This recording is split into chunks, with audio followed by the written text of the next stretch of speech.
เนี่ยปู่ก็ให้ไปแล้วหมู่มึงโง่ผัดว่ามันเว้ากันน่ะนะครับ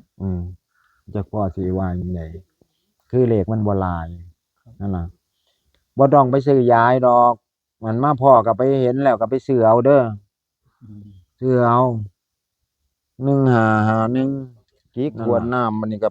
มันเหี่ยมันก็เปียกไปหมดเลยบัดนี้ แดงไปทั่วเลยจังได๋ก็เป็นจังซี่นี่แหละแขกไปไทมาใช้สิทธิ์เป็นตานั่งตาเบิงนี่เดี๋ยวอืม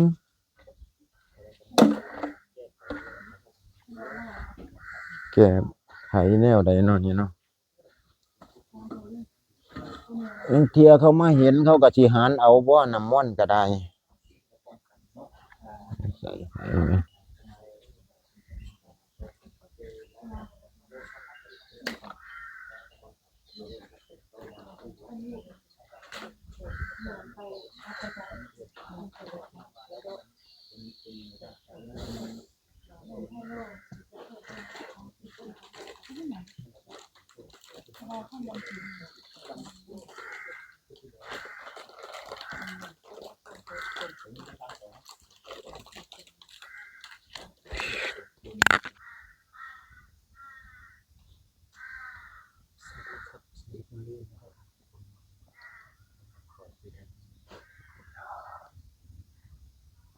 มันเห็นของกินมันย้าน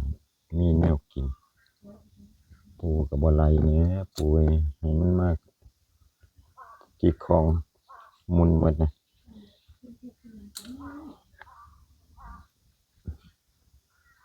เป็นจังได๋ผู้ใดไล่แหน่ติปู่เอ้ยเข้ามาจิกของหมุนหมดนี่บ่ยังพออันแต่แม้แต่ข้างผ้าขาวเพิ่นก็ยังจิกออกไปได้เฮ็ดจังได๋อันนี้ก็ขอให้มีโชคมีชัยอีกเด้อปู่ถ้าหากว่าสิให้ลูกให้หลานได้ก็ออกลาวไปแล้วเด้อปู่ต่างประเทศไป3โตมันสิกลับคืนมาแต่กลับมาอีกก็ให้ได้ให้ดีเด้อปู่เด้อลูกเต้าเหล่าหลานผู้ใดเขาก็ฝันเกี่ยวดีอันนี้ก็ขอให้ช่วยเหลือผู้ค้าเด้อปู่ช่วยเหลือลูกเต้าเหล่าหลานผู้ค้าเองก็บ่มีหม้องพึ่งแล้วเด้อาศัยแต่บุญบารมีของปู่นี่ล่ะสิได้กินได้อยากช่วยลูกช่วยหลานช่วยลูกช่วยเต้าให้ได้ปลดหนี้ปลดสินบ่ได้ดีวันนี้ก็เราก็มาตามเหมือนเดิมนะครับผม FC หลายท่านบอกว่าอยู่ไม่ได้ต้องตามพ่อแมวให้หน่อยว่างั้นนะครับผมอย่างงวดที่แล้วนะครับเมื่อวันพุธที่ผ่านมานะครับก็ไปเพื่อนบ้านแล้วนะครับ FC หลายท่านก็ยังสงสัยว่ารัฐบาลไทยของเราตอนนี้จะเป็นยังไงบ้างนะครับก็ยังมีความฝันอีกอย่างบอกครับ วันว่าแต่เขาเอาของมาให้นั่นน่ะก็สิอยู่นี่แหละมามื้อคืนวานนี่ก็ยังมาฝันยังมาย้ำๆอีกอยู่ซื้อเขาไปนั่นเขาก็ว่าอย่าไปซื้อเอาหลายเพิ่นว่าอีกเด้บัดนี้เนี่ยมาเฮ็ดให้พ่อกังวลใจอีกแล้วในความฝันบ่ครับ ก็ว่าได้เถียงกันกับเขานั่นว่ามันยังสิมาออกดูแท้มันออกลาวไปแล้วนี่ออกอีกมึงสิออกได้ตัวเลขปู่สิเตะหมู่มึงอีกเด้เพิ่นว่าจักคนทางใดก็บ่ฮู้นั่นนะในนิมิตฝันดอกนี่ครับบัดนี้เพิ่นมาเว้าบัดนี้เพิ่นบอกว่า514มึงบ่ต้องซื้อก็ได้ให้ซื้อเอา615เลยกับเลขที่เพิ่นให้ต่อต้นงวดนั่นล่ะครับผมมันสิเตะมาอีกเพิ่นก็วาจั่งซั้นนี่ว่าเป็นผู้หญิงเด้ได้เถียงกันกับพ่อนี่มันเว้าได้จำได้กับหูเลยเดี๋ยวนี้ครับมันจำได้ชัดเจนกว่าสุเถียวนั่นบัดนี้ก็ฝันว่าจักพ่อมาอิหยังได้ออกมาฮอดพี่แล้วว่าโอ้ยเต็มหมดเนี่ยจักเด็กๆน้อยๆลางคนก็เว้ากันว่าม่วนบ่หมู่มึงม่วนบ่มันเว้ากันเด้ในคำพันนั้นว่าแนมไปนี่สิเต็มหมดนี่ย่างออกมาดำๆม่อมๆแม่มๆบัดนี้ที่มาเบิ่งหมอลำมื้อนั้นสิบ่แม่นอยู่แต่ในนี่เด้มันถามกันมันมาจากพุ่นก็มี เพราะมันก็สิมาแตะพุ่นละว่าภาษาอยู่นี่เด้ อ๋อ เนี่ยฝากแก้มเลี้ยงไปนี่ เสียงเราเรียนยา บัดนี้อีกอย่างหนึงพ่อก็เลยว่า ตั้งแต่เป็นวัดเป็นว่าขึ้นมานี่บ้านนี่บ่เคยจัดหมอร้องหมอลำมีหยังให้เขาเบิ่งจักเที่ยบ่ทันมี อืม มีปีเดียวตั้งแต่ครูเพิ่นมาปฏิบัติเก่าแก่สารนี่เริ่มแรกแล้วนี่นะครับ เพิ่นถูกเอื้อยเพิ่นถูกได้เป็นล้านกว่า อืม เขาเอาเสียงอีสานมาลงอยู่ภูเดินไปฟังหน้องสาใหญ่พุ่น อืม ช่วงนั้นเขาโจกไม้เขาบ่ทันได้ปลูกต้นไม้เนาะแตะกี้ ครับ นั่นล่ะมีเท่านั้นเอง อันนี้มันก็สิถูกอกถูกใจคือจังใดนี่แหละพ่อก็เอามาแปลอยู่แต่ว่าเลขเนี่ยพ่อว่าอยู่ในนี่เด้อแหละ อืม ย้านเตะกลับมาคือเก่าอีกอยู่นี่เลขนี่ ครับ มันออก8ออกเลขต่างประเทศเลขเพื่อนบ้านมันออก842พอวาจั่งซี้เด้พอว่าย้านมันออก248นี่นะ อืม เลขงวดนี้คันเป็นจังนิมิตคำพันธ์นี่เด้ ครับ เราก็บ่ต้องให้พี่น้องหลายโต เขียนใบรถ248นั่นกับ615พอ อืม เพราะว่ามันเถียงกันย่ำอยู่แต่นี่นะ อืม บัดนี้บักคนใหญ่ๆใหญ่เสียบ่ใส่แต่ว่าเพิ่นนุ่งผ้าสโลงนี่ล่ะแต่ว่ามันหักเอาเหน็บอันนี้เหน็บกระเตียวมันให้ซื้อเอาตัวนั้นล่ะมันว่าถ้าบ่ออก615มันก็จะหมู่มึงระวัง อืม ปูเคยเฮ็ดหมู่มึงอยู่บ่เซาหมู่มึงคือบ่จำนี่น่ะ อืม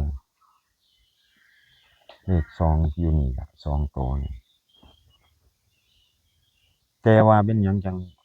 ลางนี่ผัดบ่ย้ำให้พอเด้ อืม เพิ่นก็บอกแต่เท่านี้ย้ำมาแต่เท่านี้มันสิจังได๋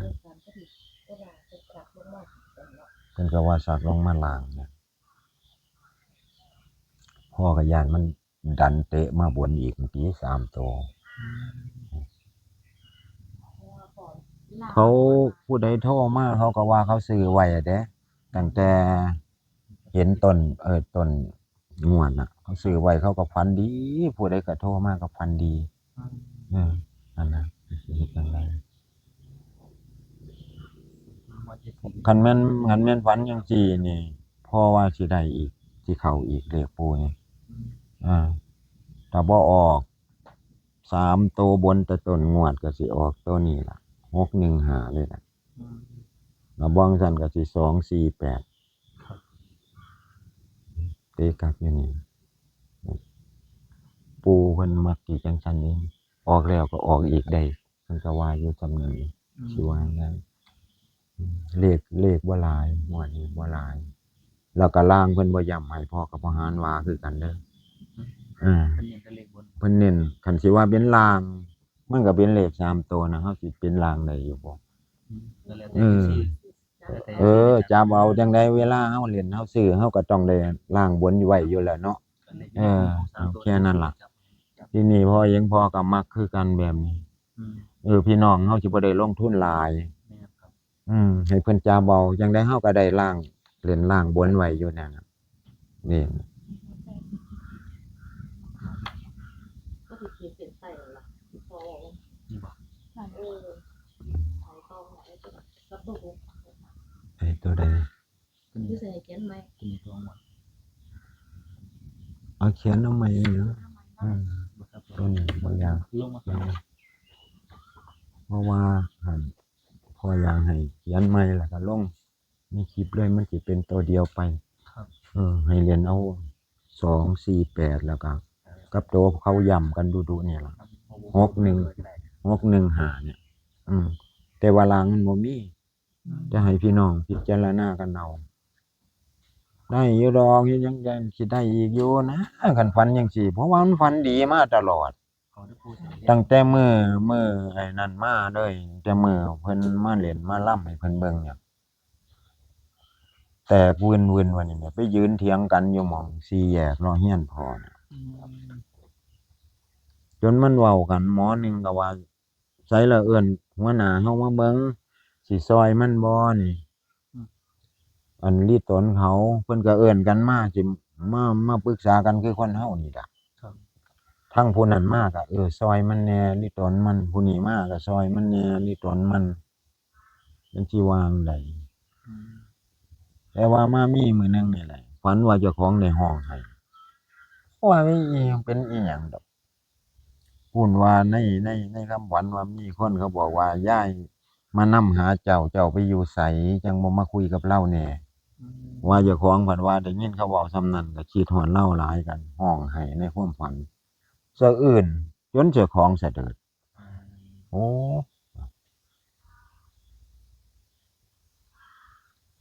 พอคันเลขสิเข้านี่พอเคยสังเกตมั้งมันสิเป็นในตัวอยู่ดอก อืม ถ้าเลขงวดใดสิเข้าปั๊บนี่จ้ะคันเลาะๆมื้อเลขสิออกมันสิเป็นหนหวยในตัวเจ้าของนี่ อืม เป็นหนหวยแล้วก็ผู้ใดเว้าอีหยังมาจั่งซี้โอ้ยมันหงุดหงิดน่ะแหม